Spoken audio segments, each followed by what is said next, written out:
మోసగించటం అనేది ఒక ఆయుధం. ఈ మోసగించేటువంటి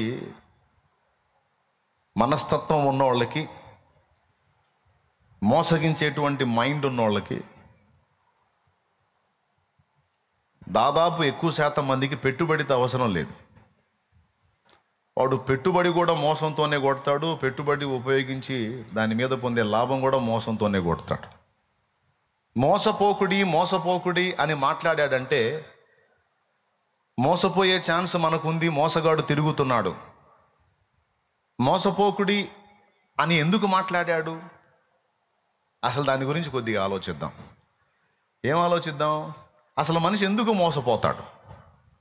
ఏ కారణాన్ని బట్టి వీడు మోసానికి గురవుతాడు అంటే 3 కారణాలు ఉంటాయి. ఇంకా చాలా కారణాలు ఉండొచ్చు. మనకి 3 కారణాలు చెప్పుకుందాం. మళ్ళీ అన్ని కారణాలు ఏకరువు పెడితే సరిపోదు. 3 కారణాలు. మొట్టమొదటిది, ఒక వ్యక్తి అజ్ఞానాన్ని బట్టి లేదా అమాయకత్వాన్ని బట్టి మోసపోతాడు. మోసపోకండి అని దేవుని వాక్యం చెప్పింది. అసలు మనిషి ఎందుకు మోసపోతాడు అన్న ప్రశ్న నేను వేసుకున్నా.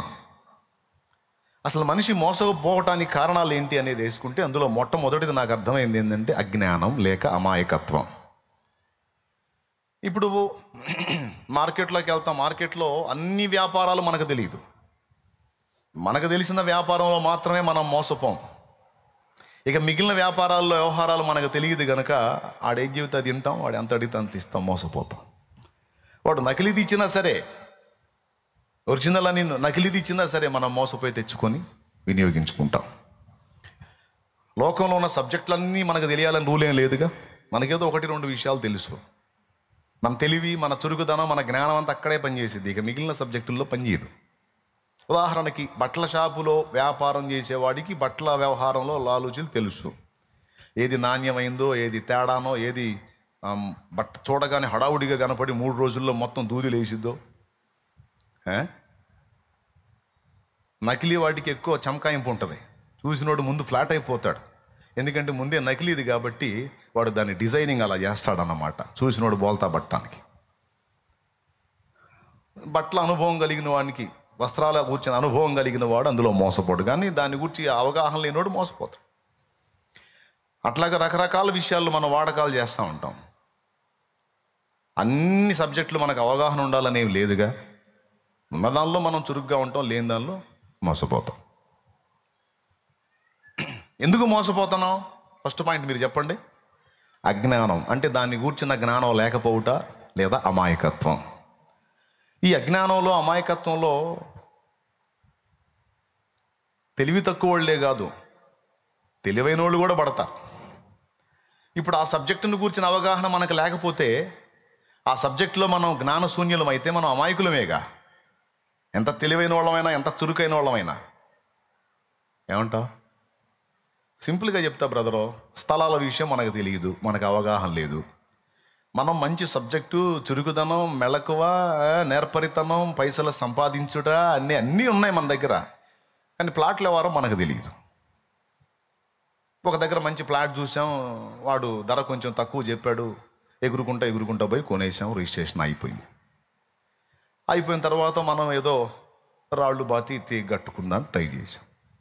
మనం ఎప్పుడైతే రాయి బాతామో ఇంకొకడు వచ్చి నిలబడ్డాడు. వాడితో మన వాదన వేసుకుంటే ఇంకొకడు వచ్చి నిలబడ్డాడు. వాడు అన్నాడు వచ్చి, ఫస్ట్ మనం రాళ్ళు బాతుంటే ఒకడు వచ్చి అన్నాడు, ఎవడి దానిలో ఎవడు బాతాడరా రాయి అన్నాడు. ఎవడి దానిలో ఎవడు బాతేది సార్, నేను కొనుక్కున్నాను, ఇది నాది అన్నాడు. మరి నాదేది? నాదేది? నీదేంది? ఇది నేను కొనుక్కున్నది, నువ్వు కొనుక్కున్నదా? ఇట్రా ఇక కాగితాలు చూడు. అదేంది నీకెట్టయింది? మరి నీకెట్టయిందో నాకు అట్టయింది. బల్లే పని. నేను ఏ తిప్పలన్నా పడు, నేను రాయేయాల్సిందండి. ఏంది నువ్వు వేసేది మామూలుగా ఉంటుందని వీళ్ళిద్దరూ ఫైట్ చేసుకున్నట్టు ఇంకొకటి దిగాడు బండి. ఊళ్ళో మ్యారేజ్కి డాగులు హడావుడ్స్ అనే. ఎవడురా మీరు, ఎవడు దానిలో ఎవడేస్తారో వాడు దిగాడు. వీడెవడురా అంటే వీడు ముందు కొన్నాడు, వీళ్ళిద్దరి కాడికి ముందు కొన్నాడు అంటే వాడు 3 అమ్మాడు. వాడు దేన్ని వ్యవహరించి దేన్ని మాఫీ చేసాడు అమ్ముంటాడు. ఒక్కసారి ఆలోచించండి మీరు. అంటే వీళ్ళు ఎంత సంపాదించగలిగే వాళ్ళైనా, ఎంత తెలియగల వాళ్ళైనా, ఎంత చదవర్లైనా సంబంధిత అంశంలో వాడికి జ్ఞానం లేకపోతే వాడు అమాయకుడే.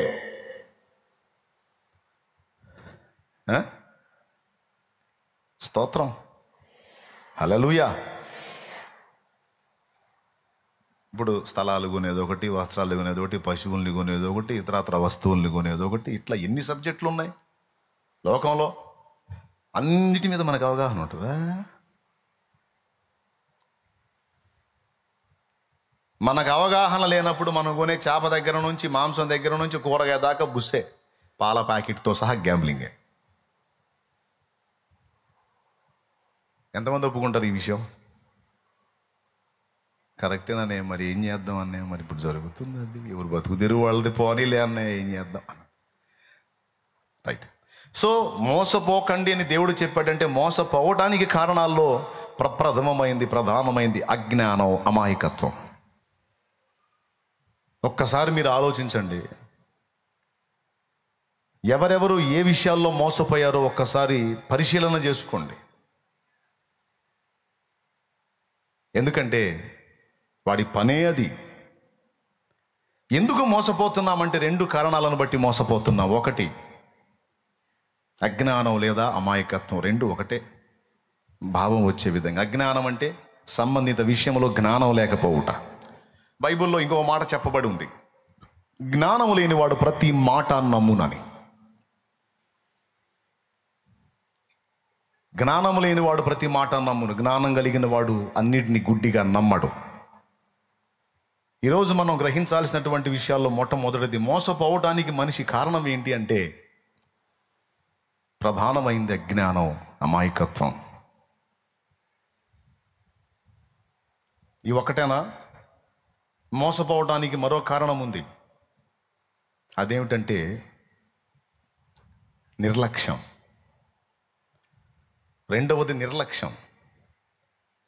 ఏ విషయాన్ని కూర్చైనా సరే నువ్వు అడుగు వేయబోయేటప్పుడు, ఒక నిర్ణయం చేయబోయేటప్పుడు, ఒక తప్పటడుగు కానీ మంచి అడుగు కానీ వెయ్యబోయేటప్పుడు పరిశీలించకపోవటం, కొంచెం చురుకుగా వ్యవహరించటం, కొంచెం శ్రద్ధ వహించి ఆ విషయంలో జాగ్రత్త పడటం అనేది చెయ్యక నిర్లక్ష్యంగా ఉంటే ఖచ్చితంగా మోసపోతాం. భార్య చెప్పేది భర్తకి, ప్లాట్ తీసుకోబోతున్నారు, కరెక్ట్గా ఉన్నాయా లేదా, అతను ఏదన్నా ఇంకొకళ్ళకి అమ్మాడా, దాని పూర్వాపరాలు జాగ్రత్తగా పరిశీలించి మీరు ప్లాట్ తీసుకోండి అని భార్య భర్తకి చెప్పే, సోదాపు, నీకు సోదోళ్ళ కనపడుతున్నానా, పిచ్చోళ్ళ కనపడుతున్నానా, లెక్చర్లు ఇవ్వాలి, మాకు తెలుసులేపా, ఆడదానిలాగా ఉండని వీడు ఆపోజిట్ కౌంటర్ వేసిపోతాడు. మా నాన్నగారు చేసింది అదే వ్యాపారం కాబట్టి కాస్త కూస్తో నాకు తెలుసు కనుక జాగ్రత్త అని చెప్పా. దానికి మీరేదో అహానికి పోతారే. సరే, మీరంతా చురుగ్గా ఉండి చక్కగా మీరు కొని ఇది చేయగలిగితే నాకు వచ్చిన బాధ ఏంది? సమస్య రాకుండా, రేపు సమస్య వస్తే మీరే ఇబ్బంది పడతారు, నాకు సమస్య కాబట్టి నేను చెప్పా జాగ్రత్త అని. నాకు తెలుసులే, మీ నాన్న పనుడైతే నీకు ఆ కాస్త కూస్త జ్ఞానం ఉంటే మాకు డబ్బులు ఉందలేని పోతాడు. నిర్లక్ష్యం. తీరా ఫైనల్కి వచ్చేటప్పటికి గుడ్డేసుకొని కూర్చుంటాడు నెత్తి మీద. ఏందండి ఏంది అలాగున్నారంటే, నువ్వు అన్నదే నిజమైంది, వాడు మోసం చేశాడు నన్ను అంటాడు. లోపల అనుకుంటుంది, అరే సిగ్గులేనోడా, ముందే చెప్పాగా నేను, ఎచ్చులుగా నాకు తెలుసు అన్నావు, చూసుకోమని మధ్యలో కూడా హెచ్చరించాగా, ఒక్కసారి చెక్ చేయమని చెప్పాగా, నలుగురిని అడగమని చెప్పాగా, ఏం పోయింది? నిర్లక్ష్యం. నేను తెలివిగల్లోని, నాకు అన్నీ తెలుసు. నిర్లక్ష్యం. మోసపోవడానికి రెండవ కారణం నిర్లక్ష్యం. మొదటిది అజ్ఞానం, రెండవది నిర్లక్ష్యం. తప్పులు మన యేసుమా, అందుకే మోసపోకుడి అన్నాడు. అయ్యా వాడు మోసగాడు, వాడు మోసం చేసేవాడైతే వాడి మోసాన్ని మేము ఎట్ట తప్పించుకుంటామంటే, అసలు మోసపోయే పరిస్థితి ఒక మనిషికి ఎందుకు వచ్చిందో కొంచెం ఆలోచించండి రా, అర్థమైపోయిందని చెప్పాడు. ఈరోజు మనల్ని కూడా నడి బజార్లో ఊరేగించడానికి, అవమానాలు పాలు చేసి అవహేళన చేయడానికి సాతాను నడుంగట్టాడు.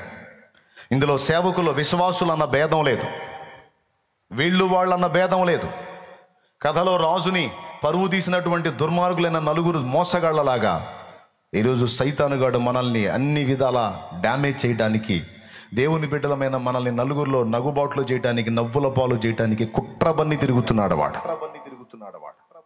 అజ్ఞానంతో ఉన్నా, అమాయకత్వంతో ఉన్నా, నిర్లక్ష్యంగా ఉన్నా దెబ్బతింటాం ఖాయం. అది సేవకుడైనా, విశ్వాసైనా, పరిచారకుడు ఎవరైనా సరే పడగెత్తిన పాములాగా కాటు వేయడానికి ఎనీ టైం వెంటాడుతా ఉన్నాడు వాడు. తస్మాత్ జాగ్రత్త అనేది పరిశుద్ధాత్మ స్వరం. రెండవ కారణం ఏంటి? మూడే చెప్తానన్నాను. మూడవ కారణం దురాశ. దురాశ కూడా మోసపోవడానికి కారణమైంది. మొదటిది అజ్ఞానం, రెండవది నిర్లక్ష్యం, మూడవది దురాశ. మీరు కావాలంటే గమనించండి. ఒక రూపాయి కింద పడితే మన జేబులోంచి 14 సార్లు వెతుక్కుంటాం, ఎక్కడన్నా తళుక్కుమని మెరిసిద్దేమో తిరిగి జేబులో వేసుకుందామని. ఎవడి రూపాయి ఎవడు ఊరకిస్తాడు? కానీ అలా కాదు. ఇదిగో దీనికి నువ్వు ఇంత ఇస్తే ఇంత వస్తాయి, నువ్వు ఇంత ఇస్తే ఇంత వస్తాయి అని చెబితే దురాశ. ఈ రూపేణ ఏదన్నా ఒక్కసారిగా మనకి అమౌంట్ వచ్చిద్దేమో అని దురాశకు లోనై చాలామంది బలైపోయిన చరిత్రలు చాలా ఉన్నాయి. ఇవన్నీ ఎందుకు చెప్తున్నానంటే, మూడవ పాయింట్ చెప్తున్నాను, దురాశ. చాలా వరకు మోసపోయిన వాళ్ళు ఆది కాండం నుంచి మనం చూసుకుంటే దురాశకు లోనయ్యే మనిషి తేడా పడ్డాడు. పండ్లు లేక తినలా హవ్వ. సాతాను వచ్చి మోసం చేసే ప్రక్రియలో హవ్వలో దురాశను రెచ్చగొట్టాడు వాడు. అంటే ఏంటి?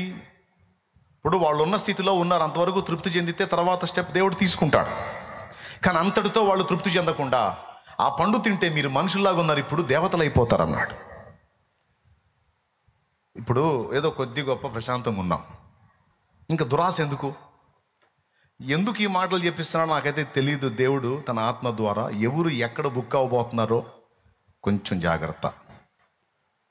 ఈ మాటలు రిలీజ్ అయినాయంటే ఎవరినో సేవ్ చేయడానికే దేవుడు ఈ మాటలు పలికిస్తున్నాడు. ఎవరు ఎందులో ఇరుక్కోబోతున్నారో, ఎవరు ఏ స్కామ్లో బుక్ అవ్వబోతున్నారో, అది సేవకులైనా, విశ్వాసులైనా, పరిచారకురాండ్రైనా, ఇక్కడ ఉన్నోళ్ళైనా, లైవ్లో ఉన్నోళ్ళైనా, జూమ్లో ఉన్నోళ్ళైనా, ఎవరు ఏ విధంగా ఎక్కడ చిక్కబోతున్నారో తస్మాత్ జాగ్రత్త. టేక్ ఇట్ ఈజీగా మాత్రం తీసుకోవద్దు. ఇప్పుడు చెప్పండి, మోసపోవడానికి గల కారణాలేంటి? మొట్టమొదటిది అందరూ చెప్పండి, రెండవది, మూడవది దురాశ.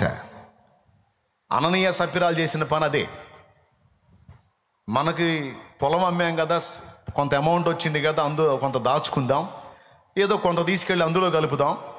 అందులో కలిపితే ఆ కలిపిన దానిలో మంది కూడా కలిపేసి మళ్ళీ అందులోంచి అందరికీ వాటాలు పంచుతారు. ఆ వాటా వస్తుంది. ఆల్రెడీ మనం కొంత దాచిపెట్టుకున్నాం కనుక ఇది వస్తుంది. ఏమన్నా అర్థమైంది నేను చెప్పింది మీకు? ఎవరెవరి దగ్గర ఉన్న సొమ్ము అంతా ఒక దగ్గర పోగేశారండి, అందులో మన సొమ్ము కూడా కొంచెం, అందరి సొమ్ము అక్కడ కుప్ప అయింది. ఇది ఎలాంటిదంటే, ఒకవేళ మన దగ్గర 100 ఉంది, తీసుకెళ్ళి 100 కలిపామనుకో, 50,000 50,000 తెచ్చేస్తాడు, 1,00,000 1,00,000 తెచ్చేస్తాడు. అందరికి కలిపి భాగాలు పంచితే, అంటే ఒకడికి ఎక్కువ ఒకడికి తక్కువ లేకుండా అందరికీ సమముగా ఉండాలని అపోస్తలుల బోధ గనక, కాబట్టి అందరికీ సమంగా అంటే సపిరా, ఒకవేళ వీలైతే మనం అందులో వేసాం కదా, దానికి డబల్ మనకి రావచ్చు, అక్కడ డబలు ఇక్కడది, మొత్తం కలిపి భార్యాభర్త. దురాశ. ఎవరిని మోసం చేశారన్నాడు పేతురు? అపోస్తల కార్యం 5లో పరిశుద్ధాత్మను మోసపుచ్చుటకు మీరు ఎందుకు సాతానుకి స్థలం ఇచ్చారు? సాతాను ఎందుకు మీ హృదయాలు మోసగించాడు, ఎందుకు ప్రేరేపించాడు అంటే మెత్తబడ్డారు. దురాశకు లోనై ఉండొచ్చు, నిర్లక్ష్యంగా ఉండొచ్చు, లేదా అజ్ఞానంగా వాడికి చిక్కుండొచ్చు. ఎందుకు నీ హృదయాన్ని ప్రేరేపించాడని మాట్లాడాడు అంటే ఎక్కడో మెతకుంది, రైట్? యూదా ఇస్కరియోతుని ఎందుకు ప్రేరేపించాడు? మెతకుంది. ఏమిటి మెతకంటే దురాశ. ఆల్రెడీ వాడి దగ్గర డబ్బు పిచ్చుందని తెలిసే యేసయ్య సొమ్ము సంచి వాడి చేతికి ఏంట్రా అని చెప్పాడు. వాడు కక్కురు తోడరా, వాడికి ఏదైనా అవసరమైతే అందులోంచి తీసుకొని వాడుకొని తగలబడతాడు, లేకపోతే వాడు డబ్బు పిచ్చోడ్రా, వాడు నాతో ఉంటున్నాడు కానీ వాడికి డబ్బు వ్యామోహం ఉందిరా, అది జావలేదు వాడికి వాడికి ఆ సొమ్ము సంచి ఏంట్రా అని చెప్పాడు. ఆ సొమ్ము సంచిలో సొమ్ము తీసుకుని ఈడు సంచిలో వేసుకుంటున్నాడు. అది జరుగుతుంది ఆ ప్రక్రియ. యోహాను చూస్తున్నాడు, కడుపు రగిలిపోతుంది, ఏం అనలేకపోతున్నాడు. ప్రభువుకి తెలియదా? ప్రభు దగ్గరకు వచ్చి, ప్రభు నీకు ఒకటి చెప్పాలంటున్నాడు. నాకు తెలుసులేదు, నువ్వేం చెప్పొద్దు పో అంటున్నాడు ఆయన. స్తోత్రం. ఏదేం చెప్పాలనుకుంటున్నాడు? వాడు సొమ్ము సంచి అంతా ఖాళీ చేస్తున్నాడు. వాడి దగ్గర పెట్టావు, దొంగోడికి తాళం ఇచ్చినట్టుంది, వ్యవహారం మొత్తం కొట్టేస్తున్నాడు ప్రభువా అని చెప్పబోతాడు ఈయన. నాకు తెలుసు నువ్వేం చెప్పబోతున్నావు తెలుసు, అందరూ ఆంతర్యం నాకు తెలుసు, నాకు ఎవడి గురించి ఎవరు చెప్పాల్సిన అవసరం, పని చూసుకుంటాడు ఈయన. వాడు ముందే దురాశపరుడు, అందుకే సొమ్ము సంచి ఇచ్చాడు. అంతటితో తృప్తి చెందలా. చివరికి యేసు ప్రభు ద్వారా ఏ విధంగానన్న ప్రయోజనం పొందాలంటే కుదరట్లేదు. అందుకని యేసు ప్రభుని బేరం పెట్టాడు వాడు. ఎందుకు సాతాను అంత స్థాయికి తీసుకెళ్ళాడు వాడిని అంటే, ముందే వాడి దగ్గర మెతకుంది, దాని పేరు దురాశ. దురాశ గర్భమును ధరించి పాపమును కనగా పాపం పరిపక్వమే మరణాన్ని కంటుంది అని రాస్తుంది. యాకోబు రాసిన పత్రిక 1వ అధ్యాయము 13, 14, 15వ వచనం చదువు చాలు. దురాశ గర్భము ధరించి పాపమును కనగా పాపము పరిపక్వమై మరణమును కనును. చూసారా, పాపం ఎలా పుడుతుంది? పాపానికి ఉనికి ఎక్కడ అంటే దురాశ. కాయలు లేక ఆమె మంచి చెడ్డద తెలివినిచ్చే పండు కోసుకొని తినలా. కాయలు సమృద్ధిగా ఉన్నాయి, పండ్లు చాలా ఉన్నాయి, తినొచ్చు. కానీ ఎందుకు? దేవత అయిపోతాను, నా భర్త దేవుడు అయిపోతాడు.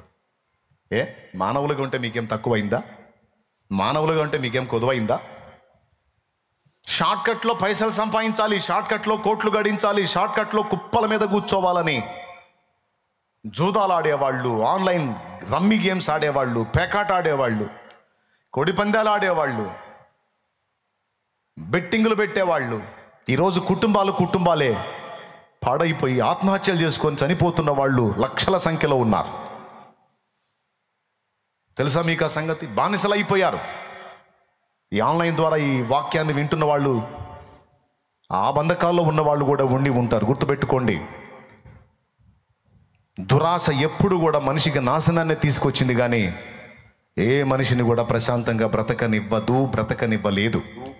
తరతరాల మానవ జాతి చరిత్రలో ఆరంభం నుండి, ఆది నుండి ఇప్పటి వరకు దురాశ ద్వారా సుఖపడిన మానవుడంటూ ఎవ్వడూ లేడు.